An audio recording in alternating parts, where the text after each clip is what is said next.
नमस्कार। आकाशवाणी से प्रस्तुत है समाचार प्रभात।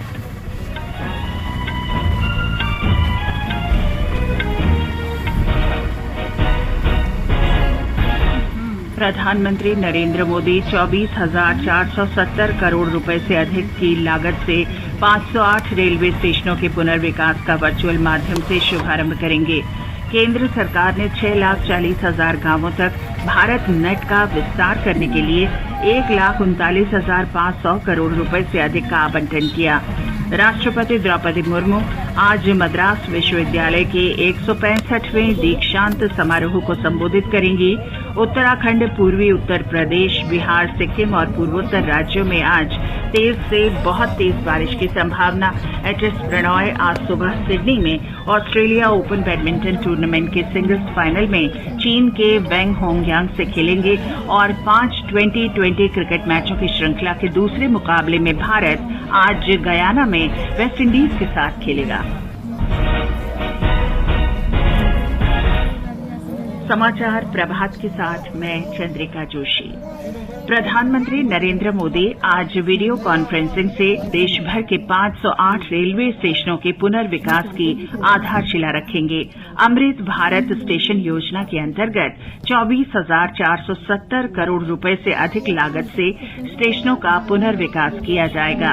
शहर के दोनों किनारों के उचित एकीकरण के साथ इन स्टेशनों को सिटी सेंटर के रूप में विकसित करने के लिए मास्टर प्लान तैयार किए जा रहे हैं।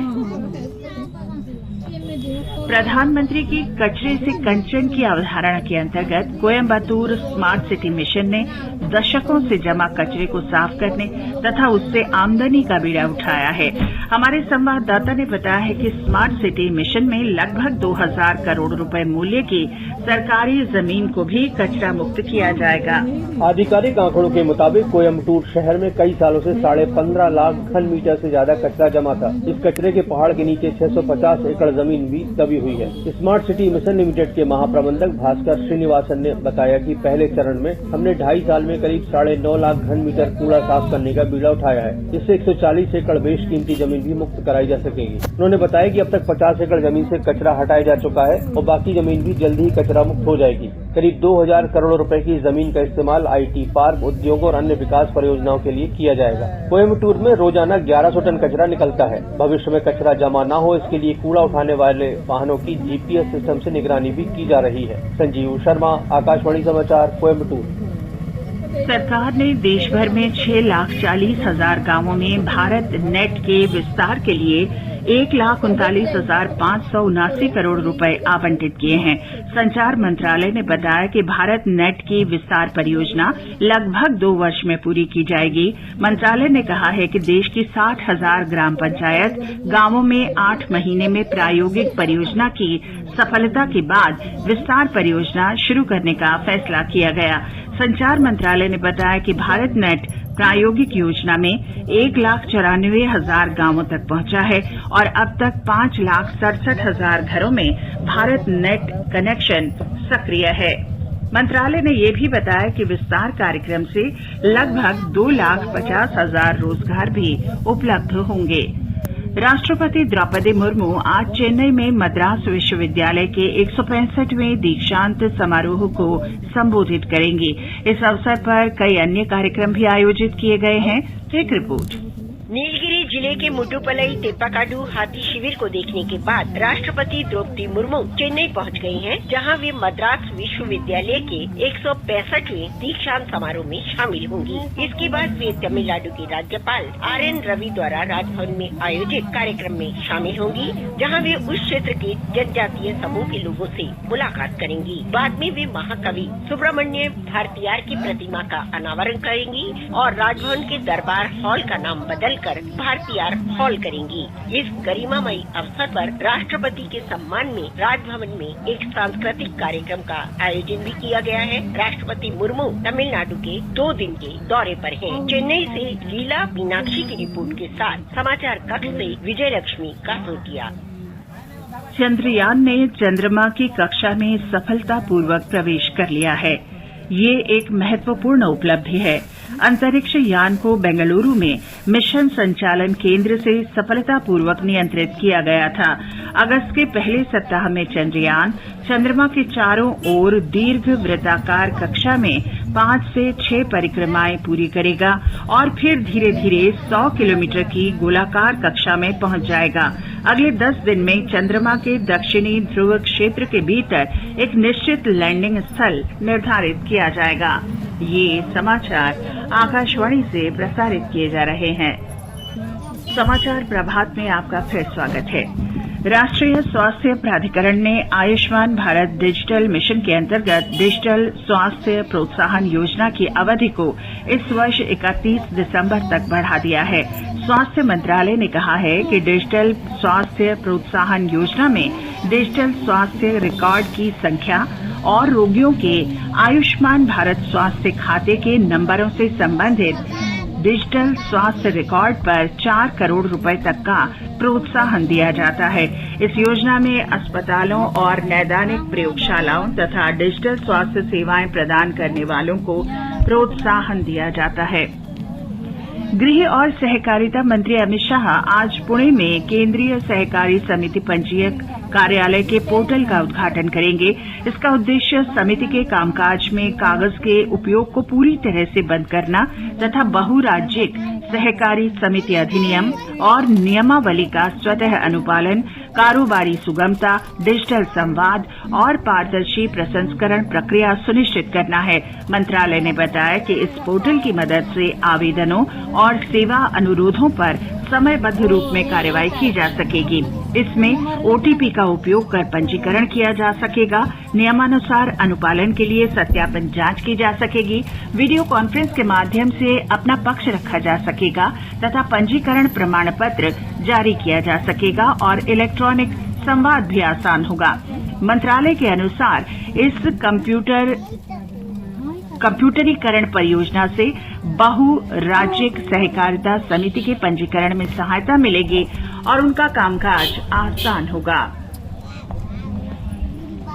मौसम विभाग ने अगले 4 दिन के दौरान उत्तराखंड, उत्तरी उत्तर प्रदेश, बिहार, पश्चिम बंगाल के उप हिमालय क्षेत्र और सिक्किम के अलग अलग जगहों में तेज से बहुत तेज बारिश की संभावना व्यक्त की है। मध्य प्रदेश और उसके आसपास के इलाकों में अगले सप्ताह भी बारिश जारी रहेगी। हिमाचल प्रदेश में आज येलो अलर्ट जारी किया गया है। मौसम विभाग ने कहा है कि आज से राज्य में अगले 4 दिन में बारिश से राहत मिलेगी। उत्तराखंड और उत्तर प्रदेश के अलग अलग जगहों पर बुधवार तक तेज और बहुत तेज बारिश जारी रहने के आसार हैं। मौसम विभाग के वरिष्ठ वैज्ञानिक आर.के. जैनामणि ने बताया कि पूर्वोत्तर में अरुणाचल प्रदेश, असम, मेघालय और नागालैंड तथा मणिपुर के अलग अलग जगहों पर अगले 4 दिन तक तेज से बहुत तेज बारिश होने का अनुमान है। अभी जो अपडेट है यही है कि हमारा जो पूर्वोत्तर राज्य है वहाँ heavy to very heavy rainfall, isolated extremely heavy rainfall, orange colour warning है। बहुत सारा जगह में रेन का कम हो रहा है क्योंकि अभी जो मेन सिस्टम है, जो मानसून ट्रफ है, वो उत्तर का दिशा में ज्यादा जा रहा है और दिल्ली में भी बारिश का जो रहेगा ट्रिजिल हो सकता है। और जो पश्चिम हिमालय का क्षेत्र है, उत्तराखंड में हेवी टू वेरी हेवी हो सकता है। उत्तर प्रदेश में हेवी रेनफॉल होगा। एचएस प्रणॉय आज सिडनी में ऑस्ट्रेलिया ओपन बैडमिंटन टूर्नामेंट के सिंगल्स फाइनल में चीन के वेंग होंगयांग से खेलेंगे। उन्होंने सेमीफाइनल में प्रियांशु राजावत को 21-18, 21-12 से पराजित किया। अन्य वर्गों में भारतीय चुनौती पहले ही समाप्त हो चुकी है। भारत 5 2020 क्रिकेट मैचों की श्रृंखला के दूसरे मुकाबले में आज गयाना में वेस्टइंडीज के साथ खेलेगा। हार्दिक पांड्या भारतीय टीम की कप्तानी करेंगे। पहले मैच में वेस्टइंडीज ने भारत को 4 रन से हराया था। चीन में चल रहे 31वें वर्ल्ड यूनिवर्सिटी गेम्स में भारत 11 स्वर्ण, 5 रजत और 10 कांस्य सहित 26 पदक लेकर चौथे स्थान पर है।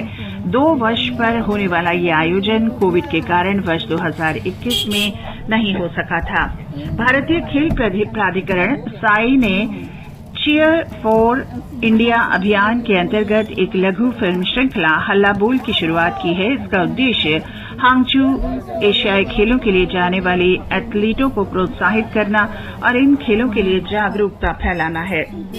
जम्मू कश्मीर के राजौरी जिले के बुढ़ाल इलाके में कोटेरंका तहसील के गुंडा खवास गांव में सुरक्षा बलों ने मुठभेड़ में एक आतंकवादी को मार गिराया है। सूचना मिली थी कि इस इलाके में कुछ आतंकी छिपे हैं जो स्वतंत्रता दिवस से पहले आतंकी घटना को अंजाम दे सकते हैं। इसके बाद सेना, केंद्रीय रिजर्व पुलिस बल और पुलिस ने शनिवार को एक अभियान शुरू किया। जम्मू क्षेत्र के पुलिस महानिदेशक मुकेश सिंह और राजौरी के वरिष्ठ पुलिस अधीक्षक अमृतपाल सिंह ने बताया कि इस इलाके में मुठभेड़ अभी जारी है। इस इलाके में 3-4 आतंकवादियों के छिपे होने की आशंका है। केंद्र शासित प्रदेश लद्दाख में निर्वाचन विभाग ने 5वें लद्दाख स्वायत्त पर्वतीय विकास परिषद के चुनावों की घोषणा कर दी है। मतदान 9 सितंबर को सुबह 8 बजे से शाम 4 बजे तक होगा और 14 सितंबर को मतगणना की जाएगी। महाराष्ट्र सरकार का पर्यटन निदेशालय 12 और 13 अगस्त को प्रभु श्रीराम महोत्सव आयोजित कर रहा है। 2 दिन के महोत्सव में 12 अगस्त को पर्यटकों के लिए रामायण सर्किट भ्रमण कार्यक्रम आयोजित किया जाएगा।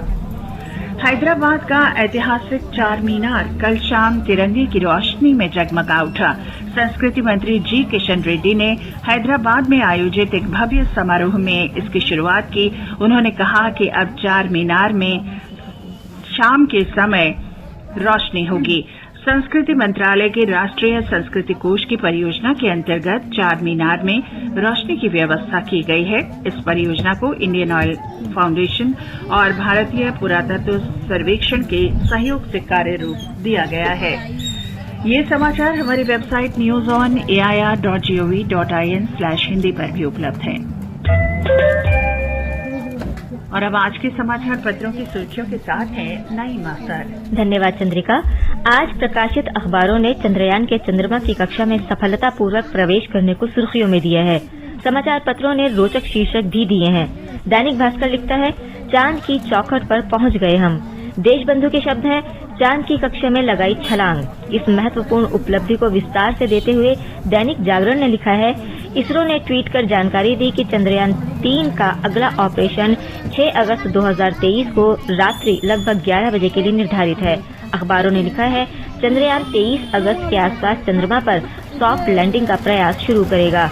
चंद्रमा का एक दिन पृथ्वी के 29 दिन के बराबर है। नवभारत टाइम्स सहित कुछ अखबारों ने लिखा है, चंद्रमा की कक्षा में पहुंचते ही चंद्रयान 3 का पहला संदेश मिला।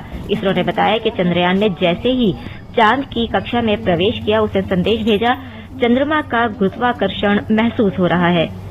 कुछ अखबारों ने मणिपुर मंत्रिमंडल की 21 अगस्त से विधानसभा सत्र बुलाए जाने के राज्यपाल की सिफारिश को भी अहमियत दी है। जम्मू कश्मीर से अनुच्छेद 370 हटाने पर 4 वर्ष पूरे होने पर कुछ अखबारों ने वहां की विकास गतिविधियों की चर्चा की है।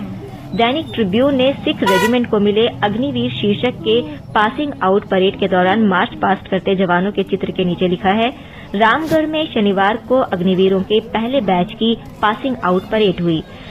राजस्थान पत्रिका ने जैव विविधता पर विशेष लेख में आकलन के साथ बताया है कि भारत में पेड़ों की कुल 3,708 प्रजातियों में से 347 पर खतरा। पेड़ों पर खतरे के कारण है जंगलों की कटाई और बढ़ता शहरीकरण। अपने विशेष आलेख में अमर उजाला ने शीर्षक दिया है, मिलेट ईयर, मानव स्वास्थ्य से पृथ्वी के स्वास्थ्य तक उपयोगी है मोटा अनाज। भारत दुनिया में मोटे अनाजों का सबसे बड़ा उत्पादक है और इसलिए इस पहल को सफल बनाने की जिम्मेदारी भी भारतीयों के कंधों पर है। इसे एक जन आंदोलन बनाना चाहिए और देश के लोगों के बीच मोटे अनाजों के बारे में जागरूकता भी बढ़ानी चाहिए। हिंदुस्तान, जनसत्ता, नवभारत टाइम्स और राष्ट्रीय सहारा ने लिखा है, कल देर रात दिल्ली एनसीआर सहित समूचे उत्तर भारत में भूकंप के झटकों से थर्राई धरती। और अंत में मुख्य समाचार एक बार फिर।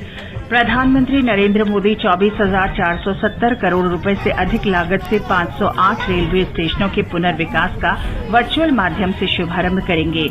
केंद्र सरकार ने 6,40,000 गांवों तक भारत नेट का विस्तार करने के लिए 1,39,500 करोड़ रुपए से अधिक का आवंटन किया। राष्ट्रपति द्रौपदी मुर्मू आज मद्रास विश्वविद्यालय के 165वें दीक्षांत समारोह को संबोधित करेंगी। उत्तराखंड, पूर्वी उत्तर प्रदेश, बिहार, सिक्किम और पूर्वोत्तर राज्यों में आज तेज से बहुत तेज बारिश की संभावना और एचएस प्रणॉय आज सुबह सिडनी में ऑस्ट्रेलिया ओपन बैडमिंटन टूर्नामेंट के सिंगल्स फाइनल में चीन के वेंग योंगयांग से खेलेंगे। इसके साथ ही समाचार प्रभात का ये अंक समाप्त हुआ।